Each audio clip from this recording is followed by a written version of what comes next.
prioritize the issue of women affairs in governance is courting incitement against the state, phobia for elections and underdevelopment.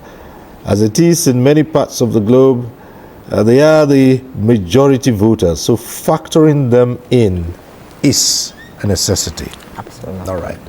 Right, John. Okay. Yes, I think that is very true, but one of the things I wanted to mention is that this is not new. Nigeria has in the past taken steps to also create that kind of environment where nobody is left behind. And one of it is the quota system. You remember, the quota system was introduced to create that kind of environment where people who are disadvantaged can, or regions that are disadvantaged can also have access to education, especially with education.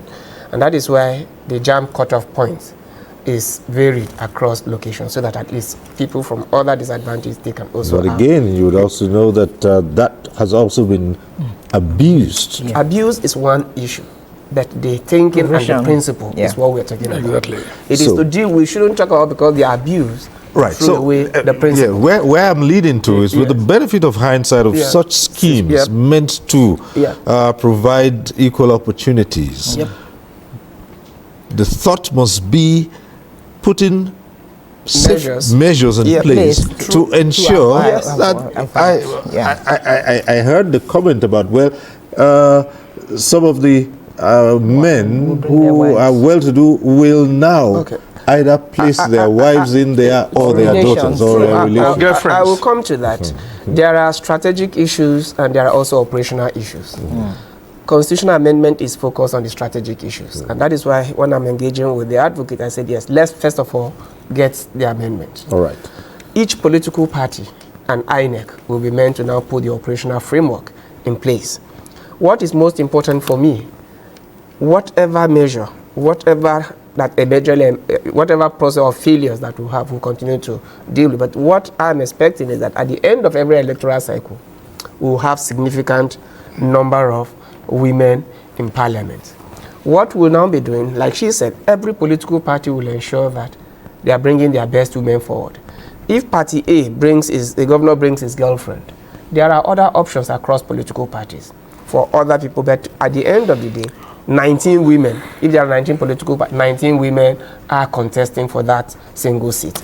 And whether women or men, not only women will be voting, the voting population is both men and women. So at the end of the day, one person will emerge. And when we finish the counting, in each state we'll have a minimum of 3 female legislators.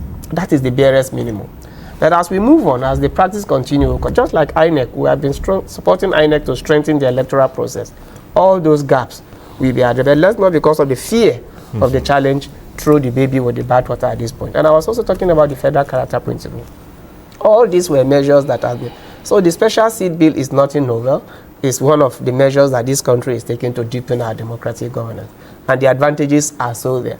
And I keep challenging any man or anybody who is against this bill to come up and tell us what the disadvantages or who is this bill going to harm and what are the disadvantages. People talk about the cost of governance. Is it not going to increase the cost of governance?